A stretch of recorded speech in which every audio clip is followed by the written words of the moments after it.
Mengapa Demokrat digoyang? Perpolitikan di Indonesia mendadak riuh rendah setelah Agus Harimurti Yudhoyono menyatakan ada usaha kudeta yang ingin mengambil kursi jabatan Ketua Umum Partai Demokrat. AHY menyatakan ada kader aktif, mantan kader, dan orang istana yang akan mencoba mengadakan kongres luar biasa untuk mengganti AHY di puncak pimpinan partai. Kali ini akan saya analisis mengapa Demokrat jadi sasaran untuk dikudeta. Mengapa Demokrat masih menarik untuk diambil alih? Pertama, Demokrat adalah partai besar yang pernah menang sangat tinggi pada 2009. Demokrat menang dengan 20,85%, meraih 21,7 juta suara. Rekor raihan suara itu belum pernah diperoleh partai lain sejak reformasi.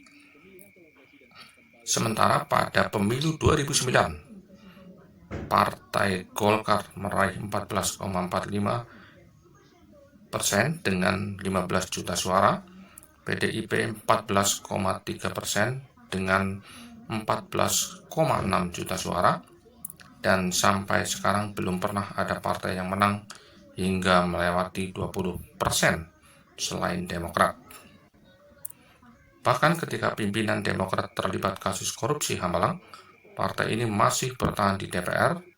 Pada pemilu 2014, Partai Demokrat masih meraih 12,7 juta suara atau 10,9%.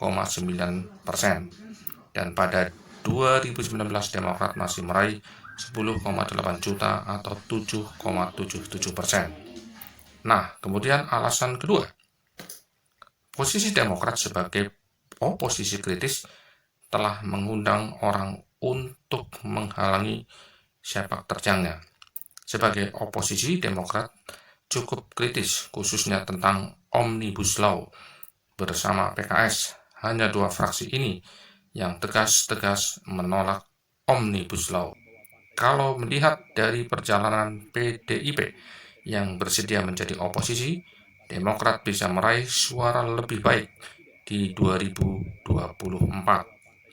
Jadi cukup wajar jika ada pihak yang ingin menggunakan Demokrat sebagai tunggangan politik pada 2024. Ketiga, daya tarik Demokrat bukan hanya menarik bagi pihak luar, tapi juga bagi kalangan intern.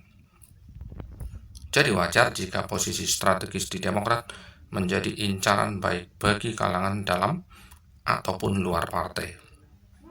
Terbukti mereka yang menemui KSP Muldoko termasuk anggota kader dan mantan kader Demokrat sendiri. Bagi yang khawatir Demokrat akan menjadi besar, memecah belah partai adalah salah satu cara untuk melemahkannya.